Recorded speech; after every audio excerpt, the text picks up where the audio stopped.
On leur dit ça c'est vrai, ils disent ok. On dit ça c'est pas vrai, ils disent ok. Qu'est-ce qu'ils sont cons. On leur dit ça c'est beau, ils disent ok. On dit ça c'est pas beau, ils disent ok. Qu'est-ce qu'ils sont cons. On dit le bonheur à la portée de tous, un gros téléviseur, un écran 24 pouces. Vous n'êtes pas des losers, vous les niquerez tous, vous pouvez devenir des stars, ouais. Vous pouvez gagner des milliards, allez.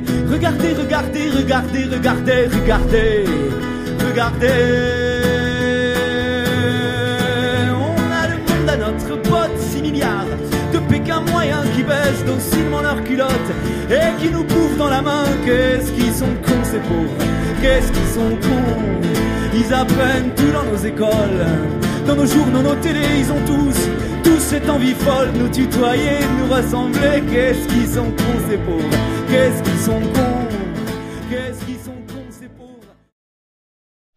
Au nom du Père, du Fils et du Saint-Esprit, ainsi soit-il. Nous avons vu la dernière fois l'importance du mensonge, qui était un des socles de l'univers du goulag. Sans le mensonge, le goulag n'aurait pas pu exister, ni si intensément, ni si longtemps. Et revenons aujourd'hui sur le mensonge, puisque c'est un des éléments capitaux un moyen capital de la tyrannie, un moyen essentiel utilisé par Satan pour détruire la création. C'est pas pour rien que le 8e commandement nous est interdit, parce que ça a des conséquences sociales effrayantes. Effrayantes. Il suffit, aujourd'hui, on est les témoins de cela. Un mensonge de pandémie a ruiné des millions et des millions de personnes, a déprimé des millions et des centaines de millions de personnes, a emprisonné des milliards de personnes. Un mensonge véhiculé par des hommes sans conscience, qu'ils soient médecins, qu'ils soient journalistes, qu'ils soient politiciens. Un mensonge. Un seul mensonge. Donc l'enfer du goulag n'aurait pas pu s'installer sans le règne du mensonge et aussi des mouchards, de ceux qui répètent le mensonge, par intérêt ou par peur, et peu importe. Et à l'intérieur même du goulag, nous avions vu, ces victimes étaient prêtes à succomber à la tentation de la délation, du mensonge. Eux aussi vont coopérer. Tout le monde a peur, tout le monde ment. Parce que tout le monde veut sauver sa peau, on l'avait vu, à tout prix. Et Solzhenitsyn lui-même a succombé à cette tentation. Il était en conversation avec un commissaire politique dans le goulag, et celui-ci lui demande son aide pour dénoncer les truands du camp, donc les bandits. Et Solzhenitsyn se dit, après tout, les truands, ce sont des gens qui sont malfaisants, donc les dénoncer, ce n'est pas une mauvaise action. Ce sont des ennemis impitoyables, et donc la seule chose importante de toute façon, c'est de m'en sortir. Donc je ne fais pas de mal, et en plus, j'en profite. Donc il accepte ce contrat avec le commissaire politique. Mais voilà qu'on lui présente un document où il doit prendre l'engagement de signaler aux délégués opérationnels du camp tous les projets d'évasion des détenus. Maintenant, écoutons la suite du drame qui est raconté par Solzhenitsyn lui-même. Mais nous parlions à l'instant de truands, pas de détenus, parce qu'on l'a vu, dans le goulag, 50% des détenus sont des innocents. Donc ils peuvent chercher aussi, eux aussi à s'évader. Mais qui donc s'évade hors dehors des truands, répond le commissaire. Et puis comment écrire le mot truand dans un document officiel? C'est de l'argot. On comprend bien comme ça. Oui, mais le sens se trouve complètement modifié. Et là, le commissaire répond à Solzhenitsyn, non, décidément. Je le vois bien, vous n'êtes pas des nôtres. C'est d'une toute autre manière qu'il faut vous parler à vous. Et puis ailleurs qu'ici. Et là, Solzhenitsyn remarque, oh, comme ces mots font peur. Comme ces mots font peur, ailleurs qu'ici. Là, il était encore dans un univers protégé. Quand la tempête de neige bat à la fenêtre, quand on est bien planqué. Et puis, où cela ailleurs? Et puis, comment cela d'une toute autre manière? Et puis enfin, il n'y a pas eu une seule évasion depuis que je suis au camp. La probabilité est aussi faible que la chute d'une météorite. Et s'il doit y avoir des évasions, quel est l'imbécile qui irait m'en parler en premier? Donc je n'en aurai pas connaissance, donc je n'aurai rien à signaler, et en fin de compte, ce n'est pas donc une mauvaise solution du tout. Oui, mais seulement, on ne peut vraiment pas se passer de ce papier. Alors, réponse du commissaire, non, c'est le règlement. Solzhenitsyn soupire. Et puis je me tranquillise en faisant de petites restrictions mentales. Et puis, je signe l'acte de vente de mon âme. Je vends mon âme pour sauver mon corps. Et c'est ça le drame de la vie. On aura tous, une fois ou plusieurs fois, à faire ce choix. Vendre son âme pour sauver son corps. Voilà, c'est terminé. Je peux partir. Et en bas de l'engagement, je trace Vetrov. C'est un nom de code. Ces 6 lettres dessinent au fer rouge dans ma mémoire des craquelures honteuses. Et pourtant, maintenant il voit ce qu'il a été capable. Vous vous souvenez-vous, c'est un capitaine d'artillerie qui a connu la guerre et qui a été capable d'héroïsme pendant la guerre, humainement. Et pourtant, je voulais mourir avec les hommes. J'étais prêt à mourir avec eux. Que s'est-il passé pour que je me retrouve vivant parmi les chiens? C'est ainsi qu'on capture les oiseaux, en commençant par le bout d'une patte. Ça aussi, attention à un compromis. Le compromis a une logique. Alors parfois, bien sûr, on ne pousse pas la logique jusqu'au bout parce que les hommes sont illogiques. Alors tant mieux quand c'est pour le mal et dommage quand c'est pour le bien. Mais il n'empêche que le compromis a une logique.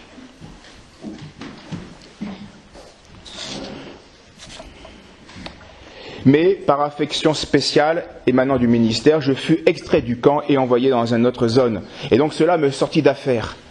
Jamais je n'eus plus à signer Vetrov.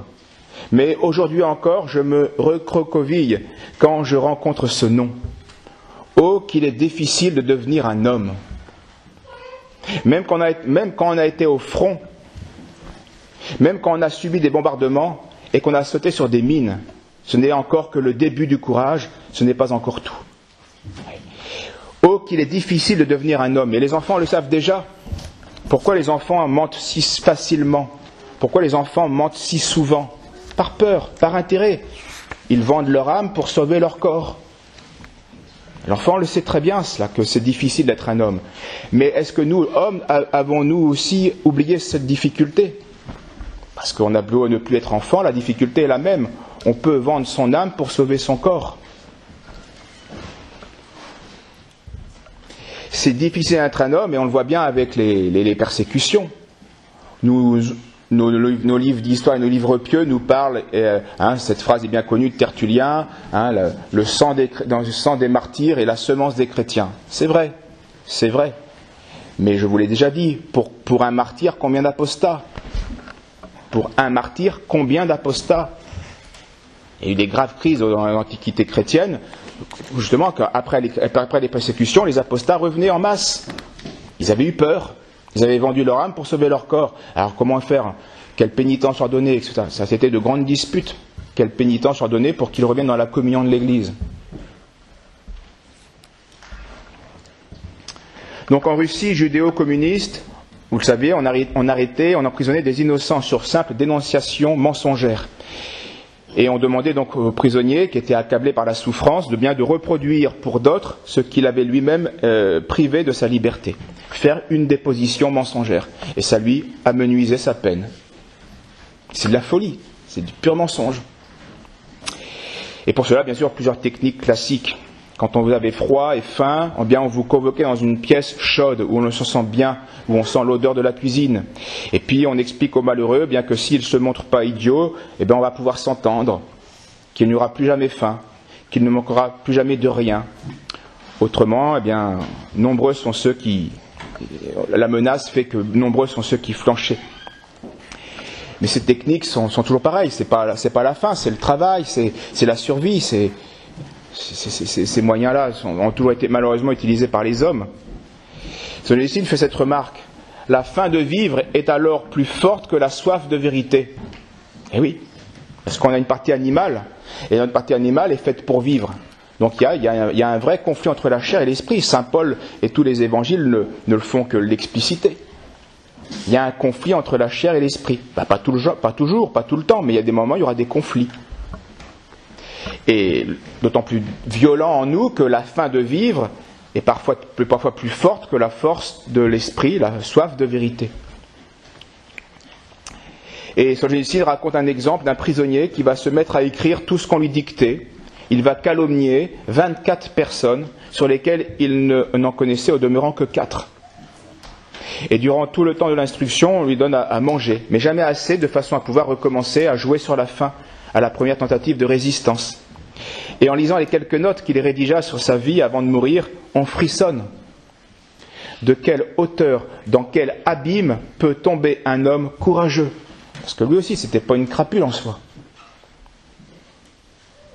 Dans laquelle chacun de nous peut tomber. Saint Paul, là encore, c'est les messages, cette expérience humaine, ce constat de l'expérience humaine, c'est l'enseignement de Saint Paul aujourd'hui. Celui qui se croit debout, qu'il prenne garde, il va tomber. Chacun de nous peut tomber. Et les 24 personnes qui ne se doutaient de rien, eh bien, furent prises pour être soit fusillées, soit condamnées à des nouvelles peines. Aussi simplement que cela.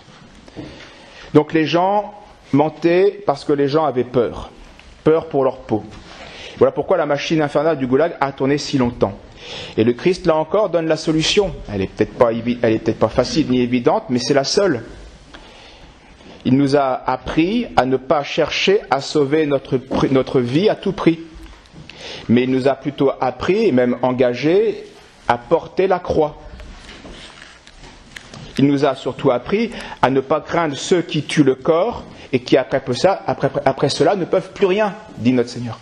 Ils tuent le corps et après qu'est-ce qu'ils peuvent faire? Taper sur un corps mort, qu'ils y aillent, ça ne changera rien. Et l'âme, ils n'ont plus aucun pouvoir sur l'âme. Aucun pouvoir sur l'âme. Et le Christ concluait ce constat. Moi je vais vous apprendre qui vous devez craindre. Craignez celui qui, après avoir tué, a encore le pouvoir de jeter dans la géhenne de feu. Oui, je vous le dis, craignez celui-là. Celui-là, c'est Dieu, notre Créateur, notre Rédempteur. Donc la mauvaise peur, eh bien, paralyse. Elle empêche toute réaction sociale salutaire. Seule la peur que nous a enseignée du Christ, oui, craignez celui-là, peut libérer la société, peut nous libérer, de sauver notre âme et libérer la société de la tyrannie et de l'esclavage. Vous comprenez bien que si la masse n'a pas cet héroïsme-là, eh bien, la société tombe dans la tyrannie. Et c'est ce qui se passe aujourd'hui. Donc la mauvaise peur paralyse et empêche toute réaction sociale. Parce que la plupart des hommes, eh bien, sont comme un poisson qui ne lutte pas contre la pêche, c'est une image de Solzhenitsyn, mais qui cherche seulement à passer entre les mailles.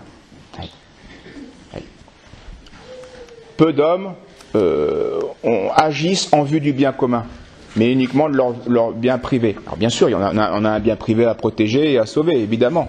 Mais quand il y a une hiérarchie, un conflit, pas à tout prix. On n'a pas à sauver sa vie à tout prix. Et donc l'absence de vertu dans la masse fait que rares sont ceux qui sont prêts à mourir ou à risquer une peine, eh bien pour éviter un mensonge qui pourtant sera criminel. Il y en avait tout de même. Après sa libération et sa réhabilitation, donc après 10 ou 15 ans de goulag, Solzhenitsyn raconte le cas d'un professeur de biologie et de chimie qui s'appelait Georges Stepanović Mitrović, un Serbe, qui avait fait lui 10 ans de goulag à la Kolyma et qui se battait, malgré qu'il soit en liberté, après avoir fait 10 ans, eh bien il se battait sans relâche contre toute injustice. L'injustice le révoltait, quelle qu'elle soit. Voici ce que rapporte Solzhenitsyn. Il était accepté à l'école et là il avait transporté là tous ses efforts. L'iniquité, on l'a rencontrée à chaque pas dans le village, dans l'école, compliquée par l'ignorance des gens, par la suffisance du sauvage et par leur manière ingénue de céder entre familles alliées. Bref, la mafia qui régnait. Cette iniquité était gluante, épaisse, intransperçable, mais Mitrović la combattait, certes. Lénine à la bouche, c'est-à-dire qu'il combat l'injustice au nom de la raison humaine, naturelle. C'est pas un chrétien, il la combat avec Lénine. Bien sûr que l'argument n'est mauvais, mais la réaction est bonne, même si l'argument était mauvais. Et remarquez que la plupart des gens qui ont réagi courageusement contre l'imposture du Covid, la plupart ne sont pas chrétiens. Il y en a qui sont athées, il y en a qui sont païens, il y en a qui sont farfelus, je dirais politiquement et religieusement. Mais là, il y a une évidence, il y a un mensonge, ils ont eu le courage, ils ont pris des risques. La plupart, je ne dis pas qu'il n'y a pas de chrétiens qui n'ont pas réagi, évidemment, mais dans ceux qui vraiment ont été des moteurs, avec des vrais risques, avec un vrai investissement, ce n'est pas des chrétiens. C'est la raison naturelle, là, une force naturelle, un courage naturel, qui montre bien que le péché originel nous a blessés, mais pas tués complètement. Il y a encore quelque énergie. Mais sur un domaine précis, pas sur tout. On n'arrive pas, il faut la grâce pour arriver à maîtriser tout le domaine. Donc, Mitrović combattait avec désintéressement et abnégation. Il tenait à tous les conseils pédagogiques et aux assemblées des instituteurs. Il recalait aux examens aussi bien les fonctionnaires ignorants, donc, il empêchait donc la corruption de se faire, qui s'est présenté comme candidat libre, que les élèves qui avaient fourni leurs moutons. Il envoyait des réclamations au chef-lieu de la province, des télégrammes au nom de Khrouchtchev. Il exigeait des vérifications, réclamait des inspecteurs, et ceux-ci arrivaient et se retournaient contre lui, parce que la mafia était plus forte. Il écrivait de nouveau, et il se voyait alors accusé de faire aux enfants de la propagande anti-soviétique. Et là, on était à un doigt de l'arrestation. Il était renvoyé, puis repris. Alors il se faisait indemniser les journées de travail perdues. Vous voyez, le gars, il se bat. La justice, l'honnêteté.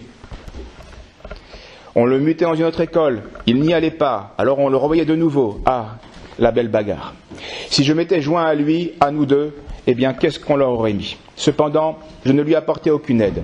Je gardais le silence. J'évitais certes de prendre part au vote décisif pour ne pas être contre lui. Mais je m'éclipsais en prétextant une réunion à un cercle d'études, à un rendez-vous avec les élèves. Ces membres du parti qui se présentaient comme candidats libres, je ne les empêchais pas d'obtenir la moyenne, libres à eux de tromper le pouvoir même qu'ils représentaient. Mais je dissimulais mon dessein. J'écrivais sans arrêt, je me réservais pour un autre combat à venir. Donc s'il ne l'aide pas, c'est parce que c'est un micro-combat, et lui, il est en train d'écrire en cachette l'archipel du Goulag, qui est le livre évidemment le plus important que ce combat anecdotique. Voilà pourquoi il ne l'accablait pas, mais il ne l'aidait pas. Mais la question qui se pose est plus large. Mitrović avait-il raison de se battre? Était-ce nécessaire? La lutte qu'il menait était de toute évidence promise à l'échec. On ne pouvait espérer remuer cette patte, et quand bien même il eût emporté une victoire complète, cela n'aurait pas suffi à améliorer l'ordre régnant, le système dans son ensemble. On aurait seulement vu luire faiblement, à l'endroit lavé, une petite tache claire au contour bien délimité, puis le gris aurait de nouveau tout envahi. Même en se plaçant dans le meilleur des cas, cela ne valait pas la peine qu'il courût le risque de se faire arrêter une seconde fois. Alors, combat sans espoir que le sien. Mais non, c'est un trait humain de s'indigner devant l'injustice. En fait, ce combat-là est un signe de vie intérieure. S'il y a plus ce combat-là, s'il y a plus ce désir, ce combat contre l'injustice, contre le mensonge, ben, il y a un ressort cassé intérieur. C'est là. Dut-on, dans cet élan, courir à sa perte? Oui. La lutte de Mitrović était acculée à la défaite. Et pourtant, on ne peut pas dire qu'elle était vaine. Ah, retenons cette phrase.